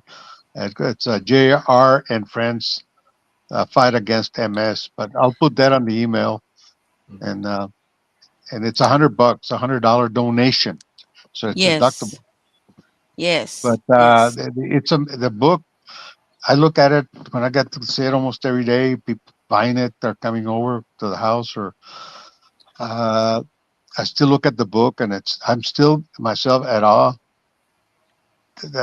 all the legendary bands that played there. And the book has the stories. It took me 7 years sitting on the computer, and I put it all together myself. Inserted the pictures, the newspaper clippings, the ticket stubs, but the stories that are on there, it's historical, memorable. Priceless. Yeah, I was just right. going to ask you too if we had pictures because I'm not a big reader, but I like to see pictures. Yeah, but yeah. Yeah, so that email address, then can you post that, Gigi? I put that up. BookEmNano at yahoo.com. Is this it right here? Did I get it right? BookEmNano, yeah, yes. Okay. Yes. Okay. So if you all Now, want to. yeah, it'll probably take. I've already run out twice. I've had to order some more because the That's a good problem to have. local newspaper just did a feature on the book also on it. Rock and Roll James. I don't know if you're familiar with. He's got a podcast called Puro Valley Talk, and he Yes. also Yes. promoted the Saludos to book. Rock and Roll James if he ever catches our show. Rock and Roll, great podcast, a great Oh friend. yeah. Yeah, he's iconic as well because I mean as far as I remember, um when the whole Selena hurricane was happening, Selena, I remember we would be glued to the TV and waiting for Rock and Roll Jameson to see if Selena was going to be on because they had such good chemistry together and it was really fun to watch them as they interact. Yeah. So yeah, saludos to Rock and Roll James, great show. You Yeah. see those YouTube clips, Puro Tejano TV show that lasted I don't know how many years with Mando San Roman and rock and roll, and of course the historical ones are the ones rock and roll did with Selena.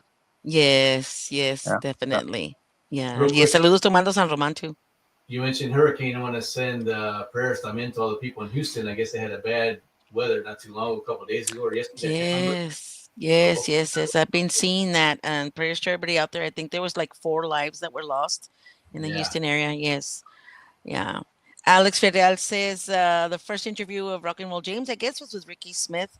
So wow, I cannot express how I feel about having you here on the show and talking about Falcon Records because it's very near and dear to my heart.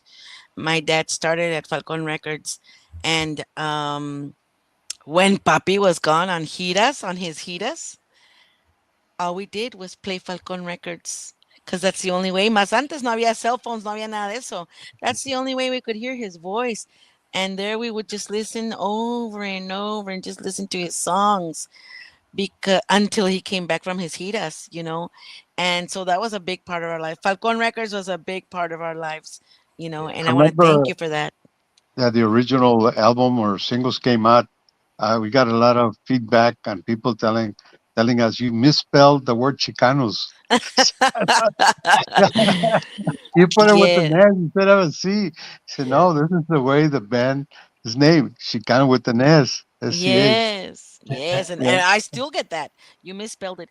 Well, it's because Beto and Roy Garza, the original Chicanos, they came back from the Huelgas really with Cesar Chavez. And when they came back to the Valley, they started the band with my dad. He said, well, they name them Los Chicanos, not La Chicanos, because it was, Yeah. it still is for some reason you say Chicano, and oh, no, I'm not Chicano.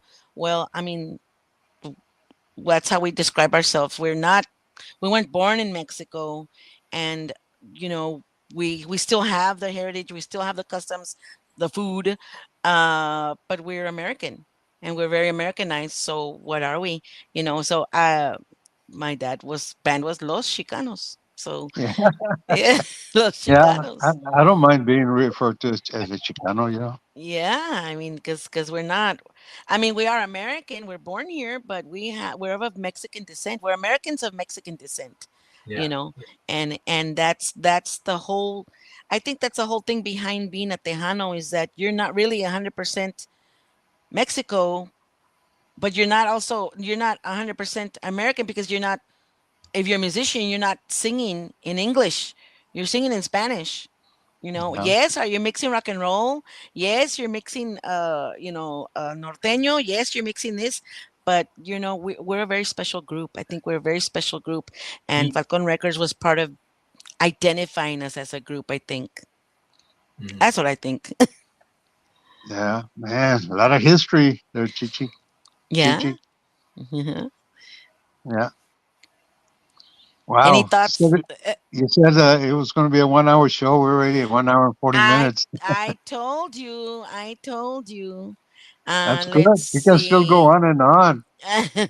It's always good to Danny. hear from somebody who's been there in the front lines and experienced it and able to share it with everybody. Because people like me, like I said, I grew up in the Midwest. I didn't grow around any of the bands that I love to hear. Never really got a chance to see them or meet him. Just talk to them. So now I just talk to them on the phone. And when I hear people like you who are truly legends that are out there that are pioneers of this whole industry, why it's here today, still, the reason why it's still here today is it's a true honor to be able to talk to you and hear you about the experiences you've been through and everything that it costs, and not just in money, but in your sweat and tears and pain and anger and frustration, the things you had to go through to get where you're at today. So that's a good. Yeah. Yeah. Juan Men, I'm sorry. Let me just get to some of these. Juan Mendoza Jr. says we're the most diverse genre in the planet. We are. We can sing Spanish. Like when I was with the band with Papi, we had to play. If you say you're Tejano, you had to play Tejano. You had to play cumbias. You had to play country. You had to play rock, and then you had to play old rock for the older folks, and every throw in a wapango. Yes. And throwing a chotis. I know my grandpas would dance to chotis. I mean, we are so diverse. So you're right, Mr. Mendoza. We're so diverse, and you recorded all that diversity. Paul Westbrook says, if Snowball can be a Chicano, I can as well. All right, Mr. Paul Westbrook, you are deemed a Chicano. Yeah. He Laura is. Jean Laura Jean says Chicano is a name we have ourselves as opposed to one we were referred to from the outside, historically speaking. And she's a history teacher, so she would know. What are your thoughts on that? On us being such a unique uh, culture, and I preserved, and Tejano should be woken up because there's nobody else like us. Simple. Te voy a hablar en español y meterle un poquito de English, and you're gonna understand me cualquier manera que hablo. Right? Tex-Mex. That's Yep. right. Yeah. People, monolinguals from Mexico cannot speak to us or understand us. Monolinguals from the United States, English cannot speak to us. They cannot, only we can speak to each other that way. And that's so unique. And that we can even sing, we can sing in Spanish or English or make them both. And I refer to Selena's song. Really, is the background music and a little bit of Back on the Chain Gang with the Pretenders. You know, her song "Fotos y Recuerdos." Fotos y Recuerdos. Back on the Chain Gang. If you put that together, same thing. Who can do that? Us. We can do that. We can do that. Absolutely. It's the name Chicano. I think it actually started out as a derogatory term towards us, because of the struggle that Chicanos had in the States at the time in the '60s and stuff. But more so, I think it depends on who you ask. People like me, I'm proud to say I'm Chicano. Like you said, because I'm Mexican descent, but I was born here in the United States, so I refer myself as Chicano. And as a cultura también is our whole background is all about our Mexican historical piece, our history, and I think we bring it here, but at the same time too, the way we're bringing it is on the American side, and how our parents and their parents have been here, the way they've chosen to do things, say things, hear things, display things, and act on things on the American side. So as a Chicano, that's how I see it. And I could be wrong, but that's just my opinion, how I see it. Yes, I made a comment recently on Facebook that got a little bit of attention, but my question was, they're right here in the valley, and you might be aware of it, Mr. Ramirez, that in the schools they have now, instead of just band or jazz band like when I was in school several years back, now they have mariachi and they have conjunto. My question was why don't they have Tejano? And several people answered. Some people answered that Tejano's too complicated. Some people answered that just because we're so close to the border, that's what's new. What are your thoughts on that? Well, the way we talked earlier about Frontera, Signo, and those bands, upcoming bands, are more into the norteño music than Tejano. So the popularity there, I think it's overtaking the Tejano, Yeah. uh, you know, Airwaves. yeah, That's what I airways. think. It's going back to what Mr. Olivo said, that that's not being exposed enough. People aren't hearing. If you don't hear it, how are you gonna want to like? How are you gonna like it? Mm-hmm. How are you gonna like it if you never heard it? Si no Yeah. lo escuchas, no vas a saber You that you know, like it even. the I reason think the generation of the Los Tejanos that started out the Lil Joe, Sonny, and that era, the big band sound. We were young, then we got older, and I think our young kids, our not generation, stopped following Tejano and started going into other, rock and country. But then the influence of the Mexican nationals with grupos like Frontera kind of taking over the airwaves. So I think our generation is the Tejano, but it's disappearing. It a is, lot of and people, the stations that what I heard is that they're being bought out by Mexican nationals. I guess people from Mexico. They're buying out a lot of these Tejano stations, and those radio producers, or I'm not sure what the titles are called inside the radio stations, but the people who run the stations are gearing towards the banda, the norteño conjunto estilo instead of the Tejano side. Yeah. And I think that's part of the reason why the people are still saying, but that it's not as alive as it used to be, because once again, it's not on the air. Me as a person who receives music on a daily basis from Tejano grupos, it's alive and kicking. I'm getting music every day from artists. Hey, check out my new song. And there's young people, young artists that are out there, blessed, talented artists, beautiful voices, great arrangements, great recordings that are sending us music on a daily, if not daily, on a weekly basis. It's enough to where I do a super hot lista every month. And the super hot lista that I do is for the music that I received the month prior. So what I do is I go through all that music myself, and I listen to all the progressive Tejano that I put on my list, because that's all I air, that's all I share, and that's all I know really of Tejano Musica for me, and what I truly enjoy, and that's what I can speak to. So I can't speak to Conjunto, Norteño, or any other kind of Tejano sub category, because I don't know it, I don't collect it, I really don't enjoy it too much. So this is why I do my super hot lista. When I do that super hot lista, sometimes I'll have at the very beginning when I started doing this, 4 or 5 years ago, I was only getting like maybe 6 or 7 bands that would be on that list.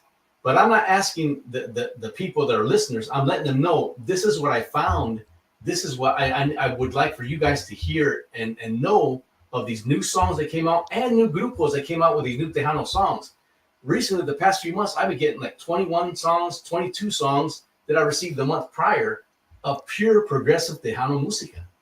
So if you're out there listening, and if you've seen my super hot listas, you'll notice that all those songs are progressive Tejano. There's no conjunto in there. There's no norteño. If there is a conjunto band, it's a nice progressive cumbia or a nice progressive bolero. But no rancheras, because most of the time it's a real 1-2 beat, and that doesn't mix with the Tejano that I put on my shows or that I know about. So by me saying that, this is why I say that the people who say that Tejano's dying is because they don't know what it is, they don't like it, they don't follow it, they don't support it. That's why they say that. And I think I will thank you for doing that, Mr. Olivo, and pushing our music. Um, pero pues, that's something that Falcon Records started and it was part of and was born there in your studios. Is it needs a, like I said, needs some CPR. Let's see. Alex Fidel says, luckily, I'm one of the few young DJs to keep it alive, and I'm very happy and glad to. Thank you, Mr. DJ Alex. Thank you, Lori Alex. Jean Lopez says, the Narciso Martinez Cultural Center did conjunto presentations in the RGV schools. My dad was in on that with Texas Folklife, and some schools embraced it, and you see the result of that. Dad was scooped up by La Jolla ISD and grew the class and Conjunto Fest. Outside support was critical.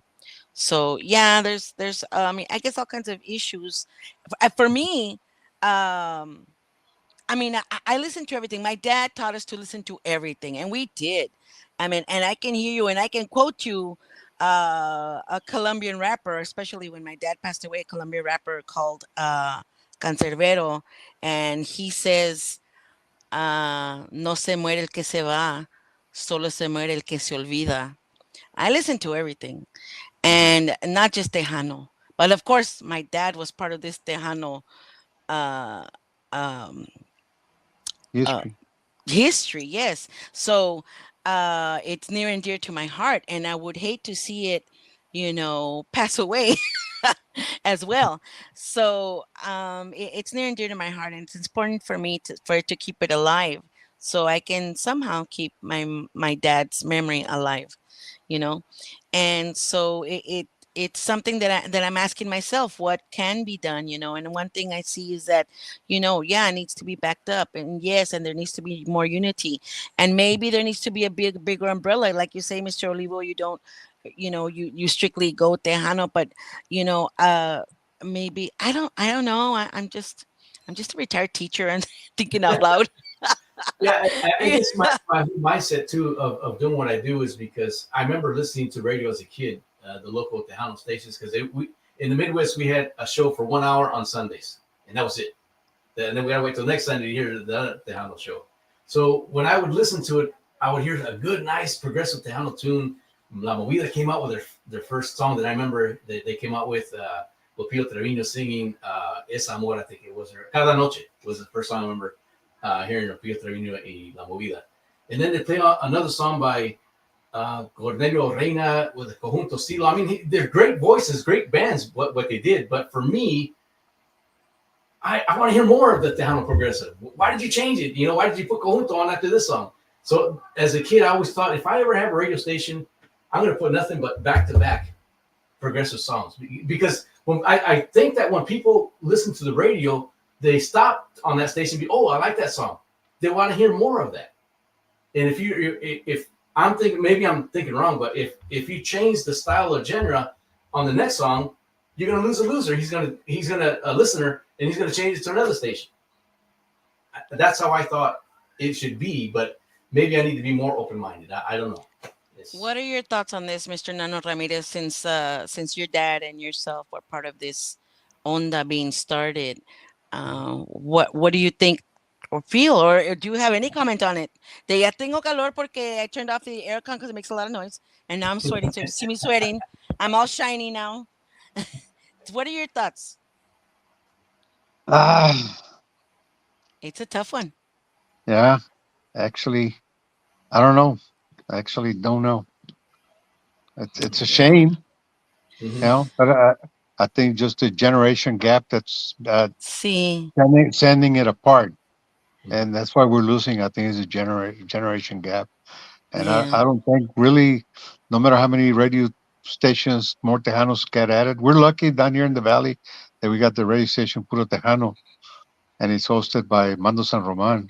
Yeah, and a lot of history there. So we're lucky down here in the valley, but it's hard. I think there's one in Corpus Christi, I think, and San Antonio. There's that Rudy show that he's got every Sunday, that countdown, the Rudy Tejano Trevino, countdown. yeah, Gold The Countdown, Rudy yeah. Trevino. Yeah, thanks to him also is keeping it alive. But I think little by little, the way time has been dictating, it seems to be shrinking instead of getting better. And even though we might try to give it CPR, it's just not happening.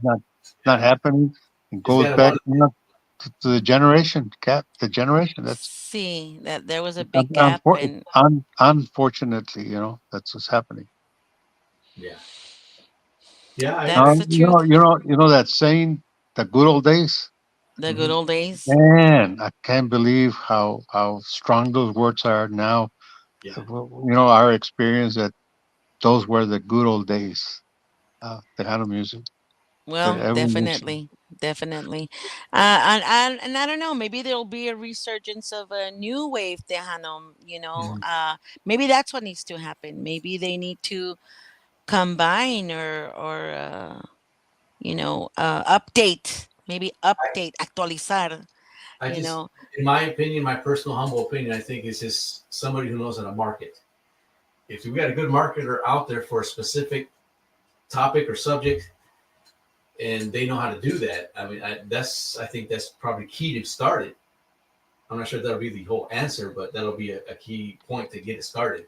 Somebody who's a good marketer out there who knows how to catch that crowd, how to speak in those specific words that will catch the people's attention. Um, and a little bit of magic. yeah. Well, like I told you, Mr. Ramirez, I always aim for a 1 hour show. I always end up with a 2 hour show. So let me just really quick get to some comments. Mario Salinas says, Eddie, did you mention your Wednesday old school show and Friday's new recording artist? I stepped away for a bit. So, No, I didn't. Okay. All right. And then Nena Peña says, I remember going to the dance where he promoted, I guess, the Villarreal. And Alex Ferral says, we need old school Tejano Valley party. And Silvia Peña Munoz says, old school is the best Tejano. I want to thank both of you. Nano Ramirez, it has been a complete honor. I remember when I met you with Papi at the Tejano Roots and Alice, and I remember thinking, "Wow, this is Nano Ramirez." Uh, I mean, you all have been in part of our lives. Your dad, I mean, your dad was mayor for forever there in Mission. I mean, you all were part of our childhood. So it has been a complete honor to have talked to you, for you to have come on the show, clear up some things, and hear some of the tragedies of Falcon Records. But I really am thankful for that. But now we know. Now we know. And so, if anybody out there, maybe the families of recording artists maybe have their own, you know, hold on to them. eBay. All right. Eddie Olivo, I cannot thank you enough, Eddie Olivo. I met you too recently at the Tejano Roots. I finally met you in person. Thank you for pushing old school Tejano.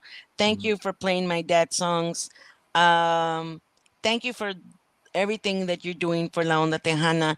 And there is a Tejano crowd out there. Maybe there needs to be something done. That, I mean, there's a magic CPR that somebody will come up with that will bring it up to a wider audience because of this generational gap that we've got. And and still and what it's most important to me is to honor all these Tejano legends and pioneers, because they did create something special, and it was created there at Falcon Records. So thank you so much, Mr. Nano Ramirez, for your time. Thank you so much, Mr. Eddie Levo, for your time. Thank you to everybody that joined us. And if you're watching us again, you can either go on YouTube, Giras y Desveladas on YouTube, and you can also catch us on Tejano TV as well. If you have a Roku TV, it's on a Roku channel called Tejano TV. Download it if you need to. If it's on tejanotv.com, and also you can download an app. It's the app as well, and you can find Giras y Desveladas in the Tejano TV app. So you don't miss on anything you might have missed out on. Thank you everybody for watching. Follow, subscribe. You guys, thank you so much. Don't hang up. I'm gonna leave the live stream, but don't hang up. Yes. Eddie and Any parting words? Gigi and Eddie, thank you for what you guys have been doing. People like you are the ones that still keeping us alive, keeping the music, the history. Really, really appreciate you guys. And like my father used to say on his TV show, aquí estamos y no nos vamos. Nos vamos. Oh my God, I remember that. Oh my Thank you, God. Nano. It is an honor to be here with you, to be talking to you and know you. I've never met you before, and what an honor it is to know that, you know, there's people out there like you that have done so much for this industry and have made it to this point here on this day to advise and encourage other people to do what they're doing today también. So you're a big pillar in this whole industry of Tejano Música, and thank you for doing what you've done. And Gigi, thank you so much for inviting me. It's an honor. Thank you. Thank you, guys. All right. Appreciate We'll say bye to everybody. Stay on, you guys. And to everybody, goodbye. Thank you so much. And we'll see you next time. I'm not going to use that one. Maybe I'll steal it. Aquí estamos y nos vamos. Nos vamos hasta next Sunday. We'll see you. All right. Thanks. Bye-bye.